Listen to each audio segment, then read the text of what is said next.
The great author Morgan Housel, who wrote The Psychology of Money, I once heard him say on a podcast a while ago, I don't think of it as saving money, I think of it as buying freedom.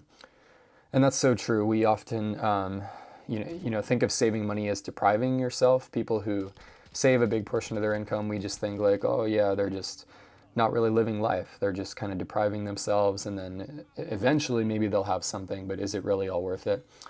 Guys, in my previous video, I was discussing my personal journey to a net worth of 100K and beyond. Why I think six figures is such a big milestone, and why you should try to hit that point in your net worth as soon as possible.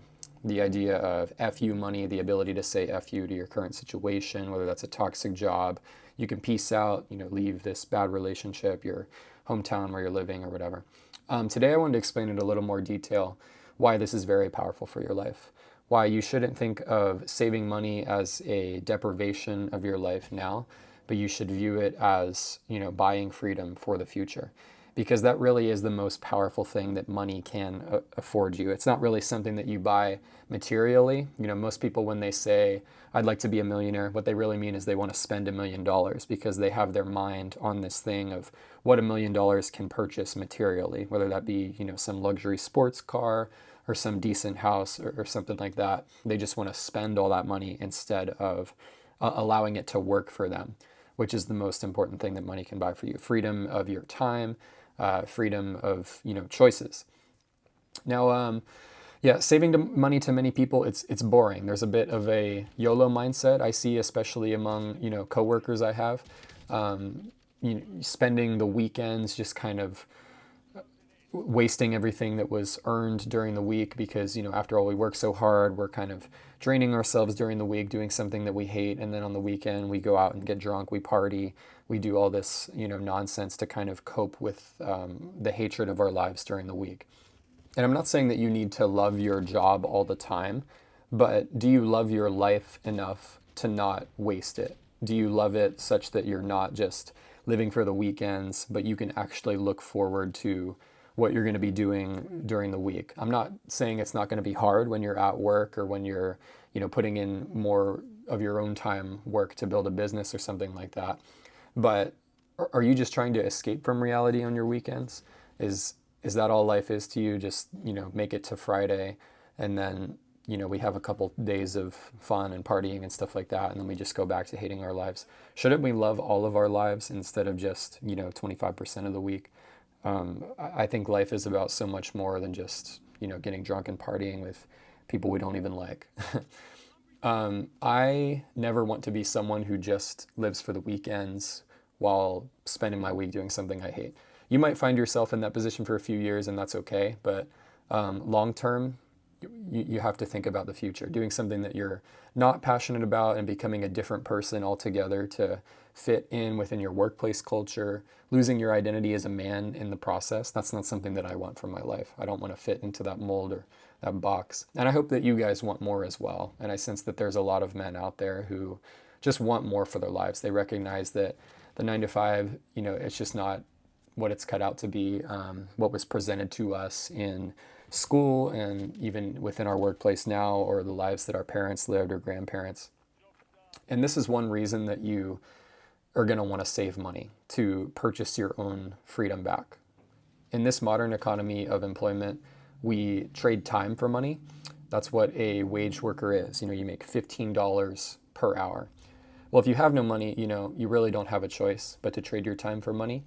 And everyone starts there.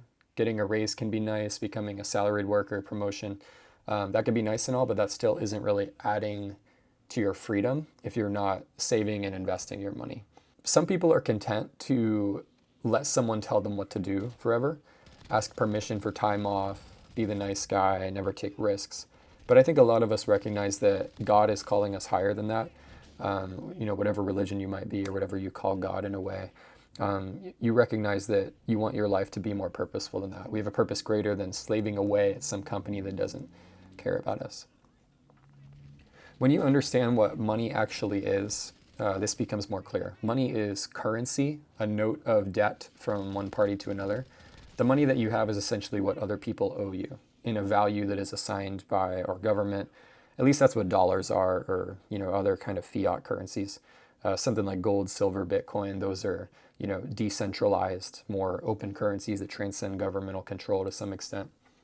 The money that you make, aka income, and the money that you have, net worth, these are a measure of how much other people or institutions owe you, essentially, for the value that you've provided them. To some degree, you can argue simply that having money is a sign that you have provided some kind of value to the world. Now, there are obvious exceptions to this. People steal money that they didn't earn or deserve. People win the lottery, they get a huge sum of money that isn't really earned, they didn't deserve it. People get lucky in the name of stocks and coins, memes, and they also get inheritances and trust funds.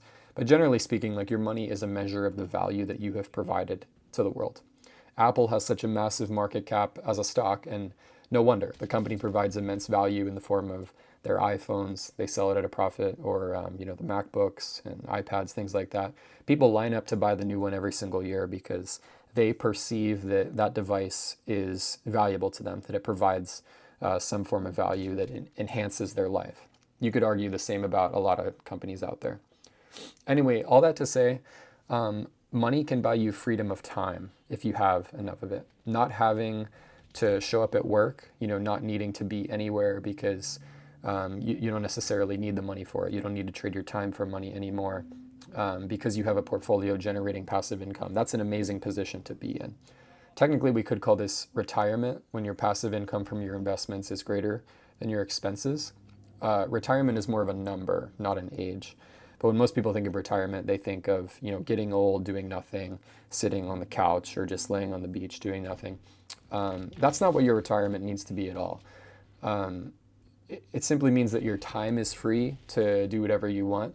And if you're still relatively young, when you quote unquote retire or hit your retirement number, you can move on to work in the next endeavor that you're actually passionate about. You can show up to a part-time job, not because you have to, but because you like the vision of the company.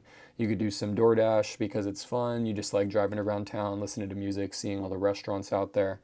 You start a business, not because you need the money, but because you always wanted to help people in a certain way, and you want to provide value to the world in that avenue. And now that's possible with your freed time, all because you took some time in your early years, 20s, early 30s, to set aside, $1,000 a month, $2,000 a month, whatever. Your future self will thank you greatly for saving and investing. You will be incredibly thankful that you can reclaim your time, not have to be places that you're demanded to be before because you didn't have any money. Of all the things that money can buy that you think will make you happy, whether that's the car or things that other people tell you need to buy, house, car, jewelry, and stuff, whatever, realize that it's not actually spending the money that gets you closer to being happy and being free. Buying freedom instead of material junk is something that you'll never regret. And that's the most important thing that money can buy, which really isn't purchased in a way, but it's through saving and investing. That's all for today's video, guys. Hope you enjoyed it. Comment down below what you think of these ideas, and see you in the next one.